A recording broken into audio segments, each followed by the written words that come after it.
Hey everybody, Roxabox90 here, back with another top 10 Magic the Gathering countdown. This is not my top 10 EDH Commander list for Magic Origins, this is my top 10 Magic Origins list. And my top 10 Commander will be coming soon. In lieu of that, at this time, we're going to deal with my top 10 cards from the set overall. And I don't really have set criteria for this list. My main design here is just cards I think are really well designed, cards I think will have impact in a lot of formats, cards I think are just overall going to be impactful to the Magic game and are my favorite cards from the set. So we'll start off with some honorable mentions. Herald of the Pantheon seems kind of useful, potentially even good, still within the Theros standard. Once Theros is gone, I doubt it'll see much play, but it may see play in other formats. Shaman of the Pack, Elf card. If Elves see any kind of play, this card's it. It's also potentially good in things like a modern Elf deck.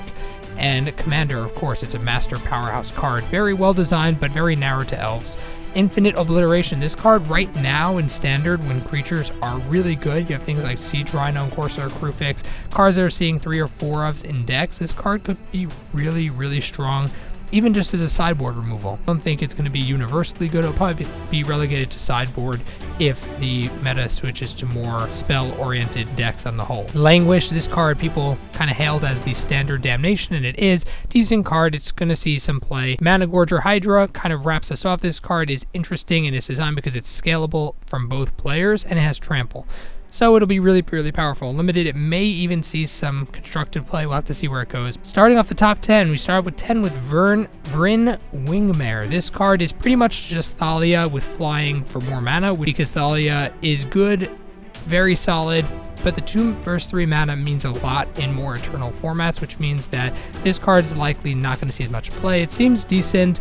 I think for the 1 extra mana, it's just not going to end up seeing as much play, but the design is pretty much the same, and Thalia is really good, so by default, this card's solid. Exquisite Firecraft at number 9. This card is potentially modern playable, I honestly think. Even though sorcery speed, the fact that it can't be countered most of the time in modern makes this card incredibly powerful. 3 for 4 damage, and its creature or player is a flexibility card that aggressive decks like.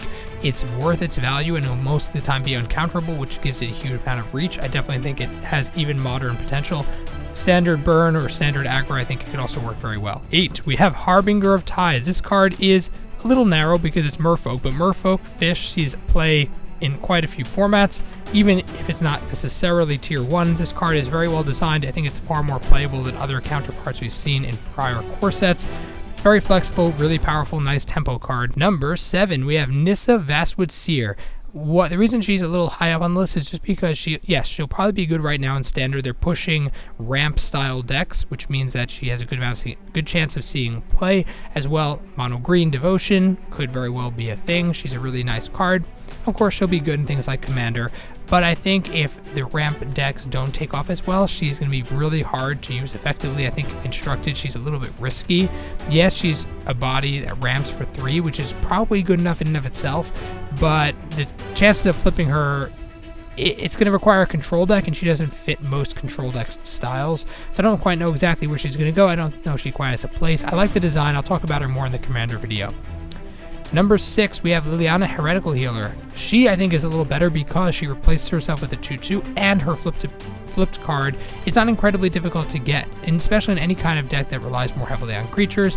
Her Planeswalker abilities are all pretty solid, I think, and very well designed overall Planeswalker. I honestly think she has a little bit more chance of seeing play more broadly than even Nissa does. Number 5, we have Guiltleaf Winnower. This card was spoiled, and most people were like, oh, okay, it seems fine. What I like about it is that it's, of course, really good in Elf Tribal, but even if it's ignoring the Elf, it removes most creatures in Standard whose power and toughness is not equal. That removes things like Siege Rhino, which is really huge. Corsair Crewfix, it removes quite a few creatures.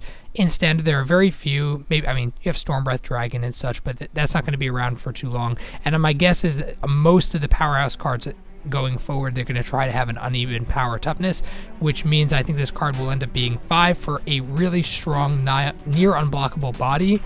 That's also tribal, that also removes when it hits play. It's an all-around package that works really well. It'll almost definitely see constructed play.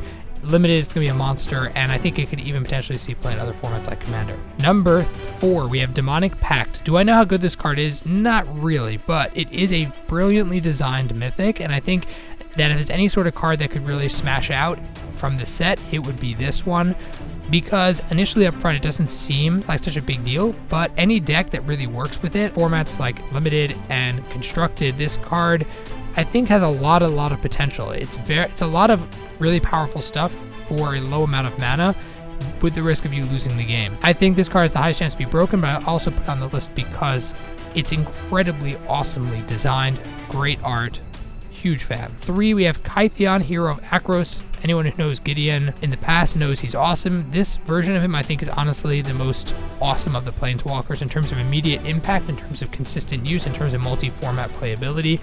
All around, all his abilities are pretty solid. As a creature, he's really strong. He's also really strong in terms of works well in the kind of decks he wants to work with, that he's very aggressive, great abilities, all around well designed. He's also the cheapest technical Planeswalker ever.